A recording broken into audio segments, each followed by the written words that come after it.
Olá, meus queridos irmãos, que a paz do Divino Mestre Jesus, essa paz que nos envolve nesse momento, possa estar conosco hoje e sempre. É com muita alegria que estamos novamente juntos.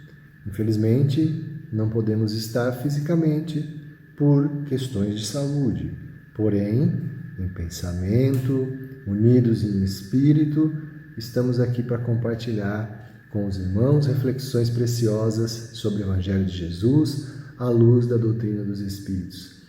E é com muita alegria que o fazemos, com muito desejo de que todos estejam muito bem amparados, em paz, exercitando virtudes preciosas nesses momentos, né? Principalmente paciência, tolerância, compaixão.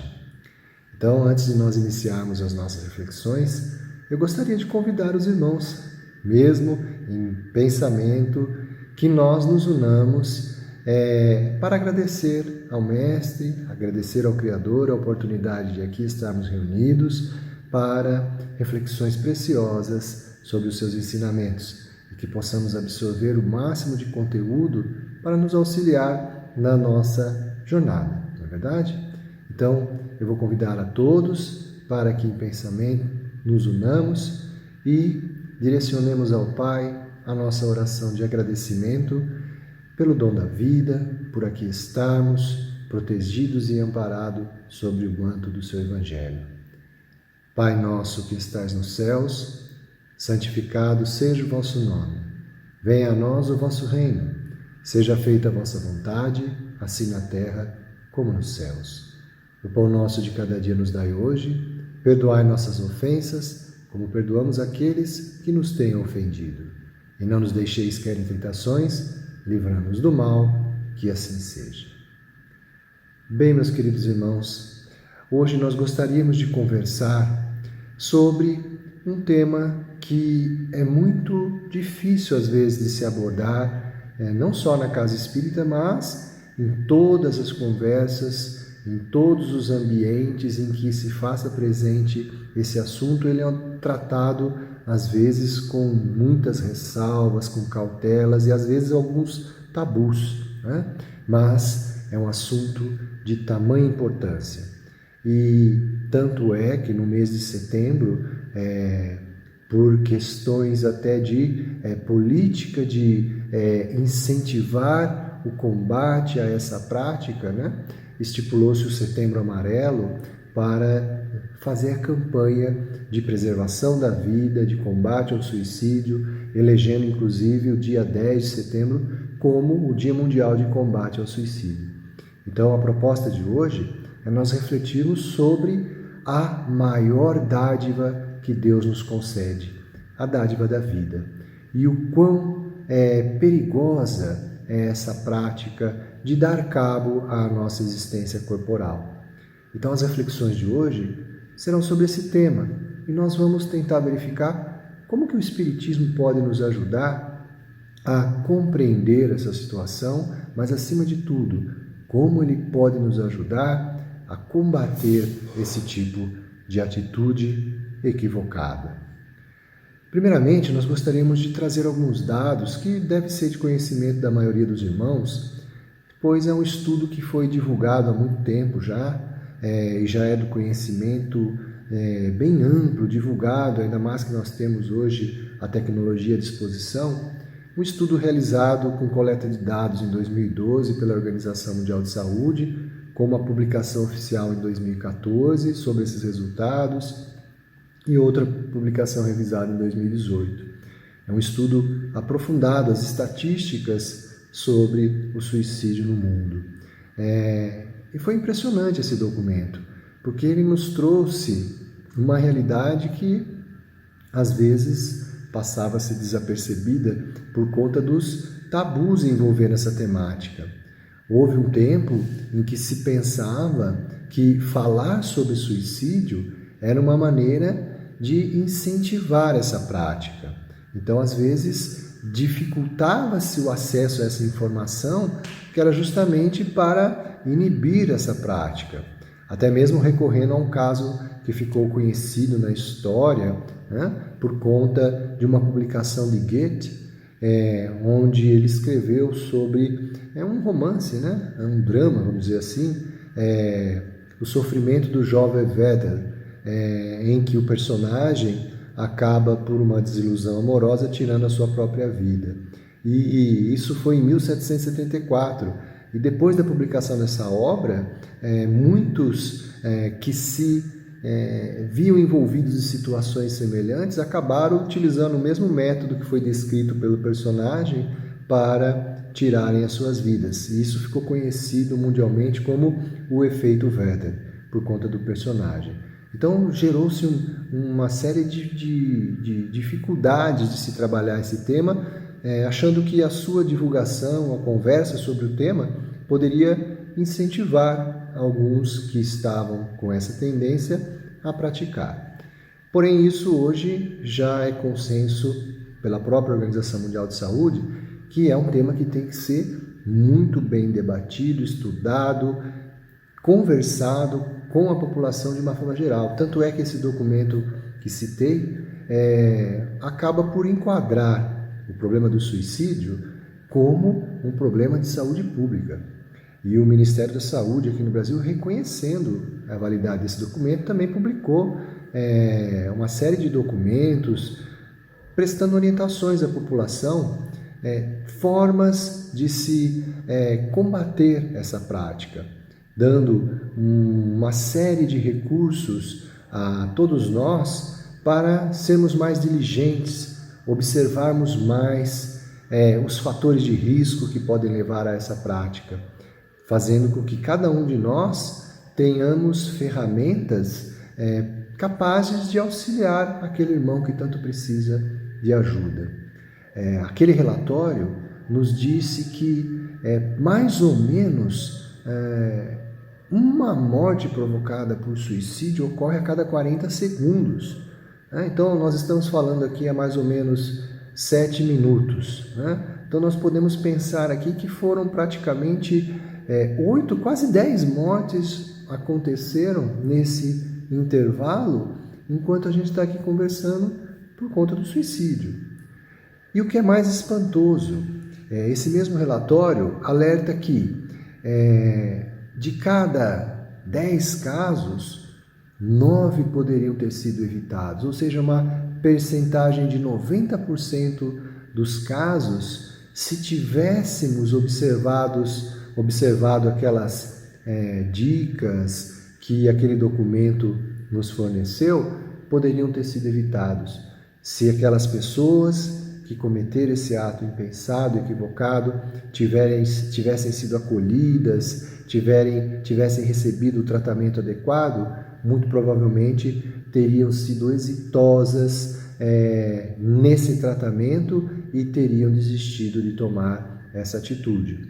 Então, primeiramente, gostaríamos de alertar que é reconhecidamente um problema de saúde pública. Então, é interessante que todos nós saibamos quais são esses indicativos que a Organização Mundial de Saúde nos adverte e que conheçamos essas características sobre o comportamento das pessoas que tendem a cometer essa prática, porque isso vai nos auxiliar bastante a encaminhar esses irmãos para um auxílio de uma terapia, de um auxílio profissional, que às vezes temos o hábito de simplesmente associar os casos de suicídio numa visão um pouquinho mais espiritualista, dizendo que eles são exclusivamente, vamos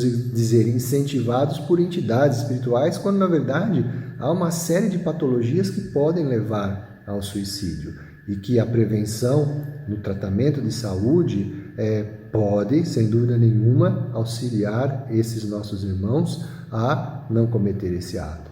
Então, via de regra, quando nós convivemos com alguém que está passando por alguma dificuldade, e aí nesse relatório ele elenca lá pessoas que estão passando por estados depressivos, sofreram perdas, e essas perdas aqui são perdas em diversos sentidos, perdas materiais por conta, por exemplo, de ter perdido o emprego, ou perdas de entes queridos, relacionamentos que foram perdidos porque foram desfeitos.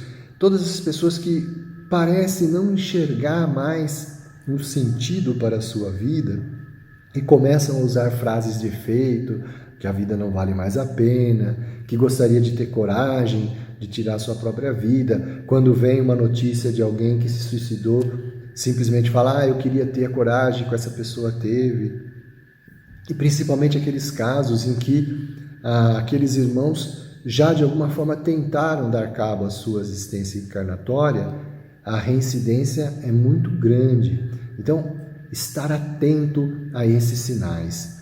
Isso nos remete à necessidade de termos que observar, detectar esses sinais e proporcionar ajuda. E, obviamente, o Espiritismo vem como um elemento a mais para nos auxiliar a prestar esse socorro, né? Não queremos aqui hoje conversar sobre aquelas situações que são de conhecimento de todos, sobre as consequências do espírito no plano espiritual por conta do cometimento dessa infração à lei de Deus.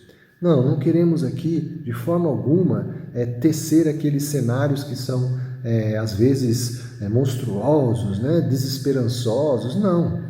O nosso propósito aqui é como a doutrina espírita nos auxilia a auxiliar esses irmãos e também a nos auxiliar para que não venhamos nunca a cometer esse equívoco.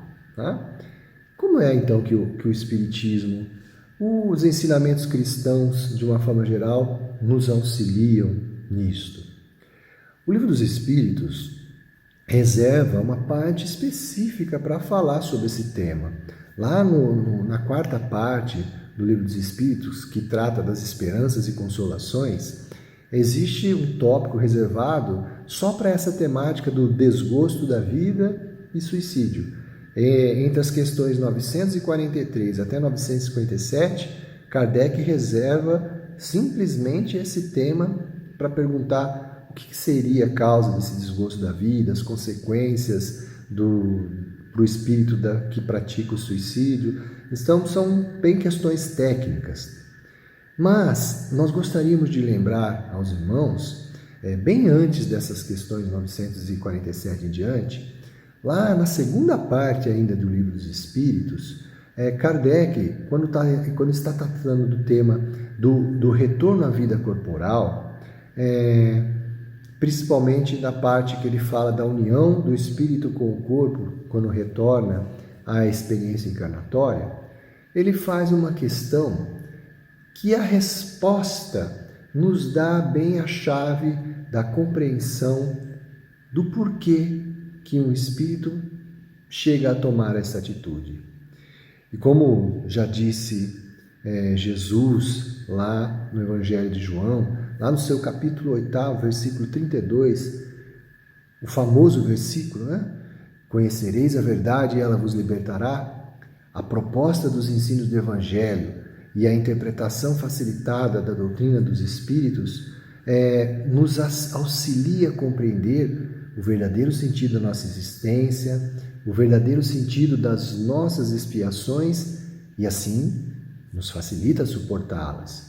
Então, embasado neste conhecimento, nessa máxima do Cristo, que a partir do momento que nós conhecemos a verdade, e a verdade aqui no seu sentido amplo, a verdade da nossa existência, a verdade da imortalidade do espírito, a verdade da possibilidade de comunicação com os espíritos, todas as verdades que nos são esclarecidas, provadas pelo Espiritismo, nos facilita a ter uma visão mais sólida sobre a nossa existência e a compreender que a verdadeira vida é a vida espiritual e que essa existência material é uma passagem momentânea, ela não é o final de tudo.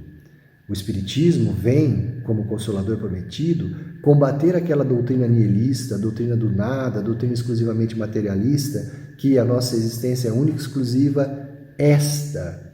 Acabou, nada mais existe. Não, essa doutrina é desesperançosa, porque, de fato, ela estimula o dar cabo à vida se você entende que a existência é exclusivamente esta que nós estamos passando. Imagine-se que é uma existência com infinitas provas, expiações, sofrimento. O indivíduo que acredita que é exclusivamente essa a existência que temos, é lógico, é racional pensar que dar cabo de uma existência infeliz seria a solução de todos os problemas. Quando, na verdade, uma vez esclarecidos que a verdadeira vida é a vida do Espírito, e essa vida é imortal, não se acaba, não se esgota, e o que nos aguarda é uma felicidade lá no futuro para aqueles que seguiram a lei divina, obviamente, isso nos dá força, nos encoraja a seguir em frente e entender que essa existência é apenas um capítulo bem curto da nossa jornada infinita. E a questão a que me refiro é a questão 350, que eu peço a licença para os irmãos para fazer a leitura e entendermos a chave do porquê que certos espíritos tomam essa atitude equivocada. A questão que Kardec faz é a seguinte: o espírito, uma vez unido ao corpo da criança e não podendo mais retroceder, lamenta algumas vezes a escolha feita. Então Kardec está querendo saber se o espírito que está prestes a reencarnar, já está unido ao corpo físico da criança. Será que em um determinado momento, já está lá entrando em campo, ele se arrepende desta existência? Qual que é a resposta? Olha só a colocação da espiritualidade amiga. Queres perguntar se, como homem, ele se queixa da vida que tem? Se desejaria outra? Sim. Ou seja, se ele está passando por dificuldade, por problemas, é uma vida de sofrimento, ele desejaria outra? Sim, sem dúvida. Agora, se ele lamenta a escolha que fez? Não. Não, porque não sabe que a escolheu. O espírito, uma vez encarnado, não pode lamentar uma escolha de que não tem consciência. Então nós temos essa informação da misericórdia do Pai de proporcionar o esquecimento do passado, das nossas faltas, para que aproveitemos melhor a existência. Então, no planejamento reencarnatório, via de regra, nós não sabemos efetivamente as escolhas que fizemos. Nós temos uma ideia. A partir do momento que a gente estuda a doutrina, a lei de causa e efeito, a lei maior de reparação, nós podemos até imaginar, de acordo com as situações que enfrentamos, muito provavelmente conseguimos imaginar o que é que devemos ter feito e o que se pretende testar de virtudes nessa existência. Porém, nós não temos a convicção plena, não temos o conhecimento, a consciência das nossas escolhas. Então, como que eu posso me arrepender de uma escolha se eu não lembro que escolha foi essa? Então, a resposta da espiritualidade é essa: não pode se arrepender de algo que ele não lembra de ter escolhido. E é exatamente isso. Por ele não ter essa consciência da escolha, ele, continua aqui a espiritualidade amiga, ele pode achar muito pesada a carga. E, se a considera acima de suas forças, é então que recorre ao suicídio. Então é aqui que nós encontramos, meus irmãos, qual é o motivo primordial desse ato equivocado. É justamente o espírito, ele não tendo essa consciência de que ele escolheu as provas pelas quais ele passa, de que essas provas são elas necessárias para o seu aprimoramento, para a depuração do espírito, para a conquista da sua felicidade futura. Ele se esquece disso, ele não tem essa consciência.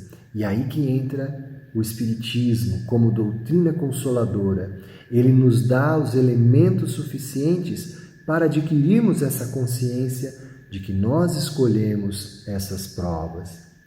E, a partir do momento que aquele espírito que não tem uma consciência dessas escolhas e da necessidade dessas provas, ele pode, num juízo de valor equivocado, entender que as provas são muito pesadas, a carga é muito pesada.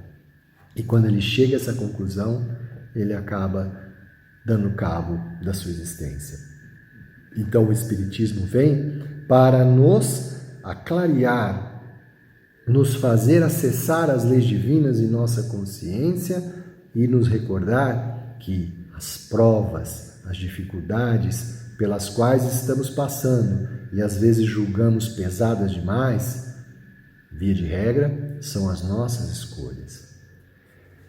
E que mais o Espiritismo nos alerta sobre essa questão da carga das provas? Qual outro consolo que ele nos dá, que também seria um grande elemento que ajudaria no combate à prática do suicídio? Santo Agostinho, naquela lição primorosa do capítulo 14 do Evangelho segundo o Espiritismo, na instrução dos Espíritos, que fecha o capítulo, que fala da ingratidão dos filhos e os laços de família, em determinado momento ele traz aquela célebre colocação que Deus nunca dá aos espíritos, aos homens, provas maiores do que as suas forças. Todas as provas são proporcionais às forças de cada um. Então, nisso estaria o equilíbrio entre as expiações, as provas e as possibilidades de vencermos. Mas observe, muitas vezes nos equivocamos e fazemos uma leitura desta passagem da seguinte forma: olha, então se Deus não dá a ninguém provas acima de suas forças, então significa que cada um por si só pode resolver os seus problemas, tem condição de resolver os seus problemas. Essa é uma maneira um tanto quanto equivocada e até mesmo omissa de interpretarmos esse ensinamento. Porque em nenhum momento o nosso querido Espírito amigo colocou que teríamos condições exclusivamente, individualmente, sem o auxílio do próximo, resolver as nossas dificuldades. Ele simplesmente diz que as provas são dadas de acordo com as nossas possibilidades e forças. Mas quais são essas possibilidades? E nós nos esquecemos que dentre essas possibilidades está vencer a barreira do orgulho e reconhecer às vezes nossa fraqueza e pedir ajuda. Em nenhum momento a frase, o ensino diz que nós sempre temos condição de vencer nossas dificuldades sozinhos. Em nenhum momento foi dito isso. Disse que teríamos provas proporcionais às nossas forças para vencê-las. E aí, dentro dessa força, ela pode ser direcionada para vários lugares, inclusive a força de vencer o orgulho para pedir ajuda. Muitos recorrem ao ensinamento lá da carta de Paulo, a sua primeira carta aos Coríntios, lá no capítulo 6, versículo 13, há um ensinamento equivalente, que ele diz: Deus é fiel e ele nunca tenta o homem, ele usa lá a palavra tentar, né? O homem nunca é tentado acima das suas forças. Mas, para encerrar esse versículo, ele coloca lá: mas quando o homem é tentado, olha só que interessante, aqui a chave da interpretação correta. Deus é fiel, nunca dá ao homem, né, uma tentação, ele nunca é tentado acima das suas forças. Porém, quando é tentado, diz o apóstolo dos gentios que Deus dá, usa essa palavra, o escape. Ou seja, ele proporciona maneiras daquele irmão fugir da tentação, da dificuldade. Quando vem a tentação, mesmo sabendo que ela é superior às vezes, né? Ou melhor, que ela nunca é superior às nossas forças, quando ela aparece, ele nos garante que Deus nos dá o escape. E esse escape pode ser de inúmeras formas, inclusive pedir ajuda. Pedir ajuda. O escape não poderia ser também dar cabo à existência? Obviamente que não, porque já falamos da questão da verdadeira vida, a vida do Espírito. E, outro detalhe, os 10 mandamentos, lá nas Escrituras antigas, nós já tínhamos como um pilar da existência o não matarás. Nós temos lá os primeiros 4 mandamentos que representam as obrigações nossas para com o Criador. Depois, o nosso compromisso com os pais, que lá no 4º mandamento, honrar pai e mãe, são eles que nos proporcionam essa existência corporal. E qual é o 5º mandamento? Não matarás. Ou seja, glorificamos a Deus, entendemos a sua superioridade, louvamos Ele, agradecemos, honramos os pais pela oportunidade da vida. Então, necessariamente, o 5º mandamento vem e nos alerta. A vida é a nossa maior dádiva e temos que preservá-la. Não matarás implica todas as circunstâncias. Ao próximo, a nós mesmos, dar cabo à vida é contra a lei. Mas, como nos alertou o Evangelho segundo o Espiritismo, como nos alerta o apóstolo Paulo, nós temos condições para vencer as dificuldades, por mais difíceis que elas possam se apresentar. E o mesmo apóstolo, na sua carta aos Gálatas, lá no capítulo 6, versículo 2, ele vem e simplesmente consolida essa nossa interpretação sobre a questão das forças serem suficientes para vencer as provas. Porque Paulo vem e relembra o ensino do Cristo ao dizer que cada um de nós temos que ajudar uns aos outros a carregar os seus fardos, pois assim o fazendo, estamos cumprindo a lei do Cristo. Então, é da lei que cada um de nós auxilie o outro a carregar o seu fardo. E Jesus, está lá no Evangelho de Mateus, capítulo 7, versículo 12, também é um versículo muito conhecido e divulgado por todos nós. Quando o apóstolo nos traz essa máxima do Cristo, ele nada mais, nada menos está a falar o que o Paulo resgata nesse seu ensinamento. É aquela máxima: nós temos que fazer ao próximo, aos outros, aquilo que gostaríamos que os outros nos fizéssemos. Aí está contida toda a lei e os profetas, na máxima do Cristo. Ora, fazer aos outros aquilo que gostaríamos que os outros nos fizessem. Ou seja, se eu preciso de ajuda e eu gostaria que me ajudassem, então se alguém está precisando de ajuda, eu tenho a obrigação de ajudá-lo. E aqueles irmãos que ainda entendem que a vida parece lhe trazer muito mais dificuldades do que poderia ele suportar, o que cabe a nós outros, como espíritas, como cristãos, auxiliar? Então nós temos principalmente 2 medidas a tomar: conhecer as questões de saúde pública que estão amplamente divulgadas, para acessarmos esses documentos, esses materiais, conhecermos Quais são esses indicativos? A questão de aposentadorias que são mal trabalhadas e a pessoa tem que abandona aquele trabalho sem estar preparado para isso, as desilusões amorosas, os reveses financeiros, aquelas pessoas que têm tendência toda hora estar chamando esse desejo de partir, aqueles que já tentaram de alguma forma. Essas patologias têm que ser observadas. Como cristãos, como espíritas, temos que estar atento a isso. E na nossa vivência, no nosso dia a dia, nas nossas ações, nas nossas orações, valorizar a vida.